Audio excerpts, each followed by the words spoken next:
नमस्कार, मैं हूं कनिष्का मनोजा। दिन है सोमवार, तारीख 25 सितंबर और आप सुन रहे हैं रेडियो भारती। सबसे पहले मुख्य समाचार। प्रधानमंत्री नरेंद्र मोदी आज भोपाल में भाजपा कार्यकर्ता महाकुंभ को संबोधित करेंगे।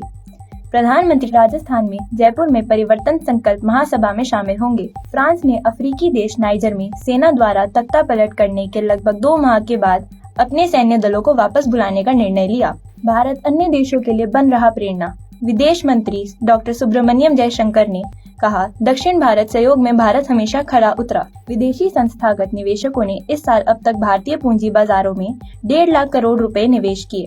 उपभोक्ता मूल्य सूचकांक पर आधारित खुदरा महंगाई इस साल अगस्त में घटकर 6.83% हुई। केंद्रीय मंत्री अनुराग ठाकुर ने कहा, भारत में ग्राम पी की मेजबानी देश के लिए गर्व का विषय। केंद्रीय मंत्री अनुराग ठाकुर ने कहा, देश में खेल प्रतिभाओं को बढ़ावा देने के लिए सरकार ने विशेष प्रयास किए। अब खबर विस्तार से। प्रधानमंत्री नरेंद्र मोदी आज मध्य प्रदेश और राजस्थान के दौरे पर थे। मध्य प्रदेश में और भोपाल में भारतीय जनता पार्टी के कार्यकर्ताओं के महाकुंभ को संबोधित किया गया था। यह कार्यक्रम पंडित दीनदयाल उपाध्याय की जयंती के अवसर पर आयोजित किया गया था। प्रधानमंत्री ने राजस्थान और जयपुर में परिवर्तन संकल्प महासभा को आज संबोधित किया। ये महासभा राज्य में भारतीय जनता पार्टी द्वारा निकाली गई परिवर्तन संकल्प यात्राओं के समापन के अवसर पर आयोजित की गई थी। जयपुर शहर के नजदीक दादिया गांव में आयोजित इस बैठक के लिए भाजपा ने विशेष तैयारियां की। प्रधानमंत्री दोपहर करीब 1 बजे जयपुर पहुंचे। रैली को संबोधित करने से पहले प्रधानमंत्री पंडित दीनदयाल उपाध्याय की जयंती पर उनके जन्मस्थल जयपुर ध्यानगांव गांव में गए। फ्रांस ने अफ्रीकी देश नाइजर में सेना द्वारा तख्तापलट करने के लगभग 2 माह के बाद अपने सैन्य दलों को वापस बुलाने का निर्णय लिया है। फ्रांस के राष्ट्रपति इमैनुअल मैक्रोन ने कहा, इस वर्ष के अंत तक नाइजर से 1500 सैनिकों को हटा लिया जाएगा। कई सप्ताह तक जुंटा के दबाव और प्रदर्शनों के बाद फ्रांस ने नाइजर से अपने सैनिकों को हटाने का निर्णय लिया है। फ्रांसीसी राष्ट्रपति ने जुंटा को नाइजर के वैध अधिकार के रूप में मान्यता देने से इनकार कर दिया है। श्री मैक्रोन ने कहा कि फ्रांस को राजदूत को भी नाइजर से वापस बुलाने का फैसला किया गया है। विदेश मंत्री सुब्रमण्यम जयशंकर ने कहा कि जब भी सुब्रमण्य बात दक्षिण सहयोग की आई है तो भारत उस पर खरा उतरा है।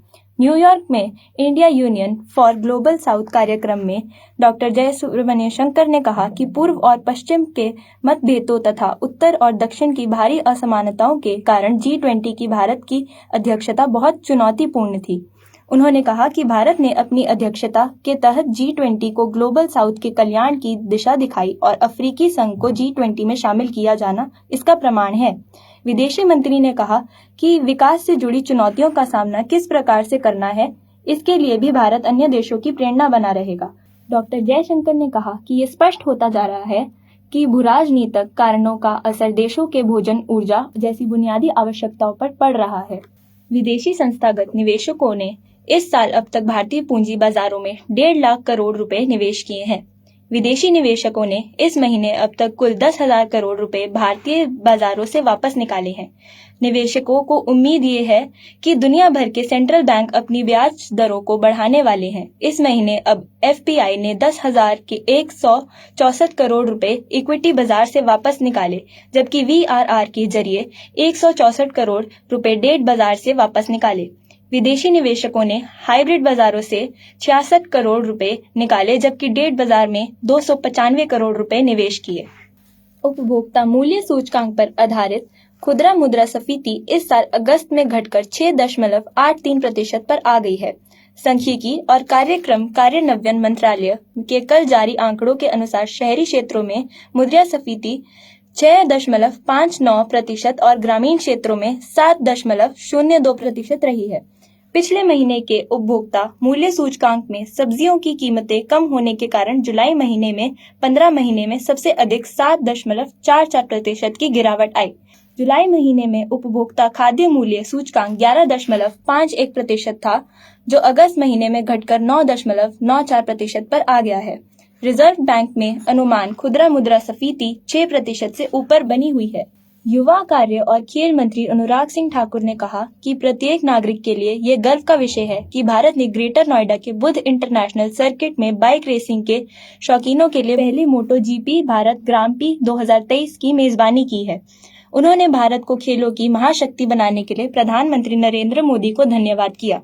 पत्रकारों से बातचीत में श्री ठाकुर ने कहा कि उत्तर प्रदेश के मुख्यमंत्री योगी आदित्यनाथ ने राज्यों को अवसरों, निवेश, आर्थिक वृद्धि और खेल गतिविधियों का केंद्र बना दिया है।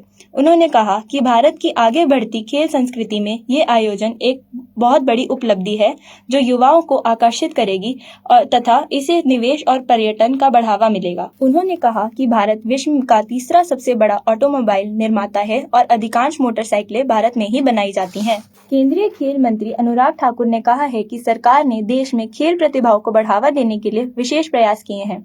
आज कोयम्बटूर में एक खेल कार्यक्रम को संबोधित करते हुए उन्होंने कहा है कि सरकार ने कलरीपयट्टू और कबड्डी सहित पारंपरिक खेलों को पुनर्जीवित करने के लिए उन्हें अंतर्राष्ट्रीय स्तर पर ले जाने के लिए कई पहल की हैं। खेल मंत्री ने कहा है कि भविष्य में इन खेलों को ओलंपिक्स खेलों में शामिल करने के लिए प्रयास किए जाएंगे। अब हम आपसे लेते हैं अलविदा, इस वादे के साथ कि आप बने रहेंगे रेडियो भारती के साथ। धन्यवाद।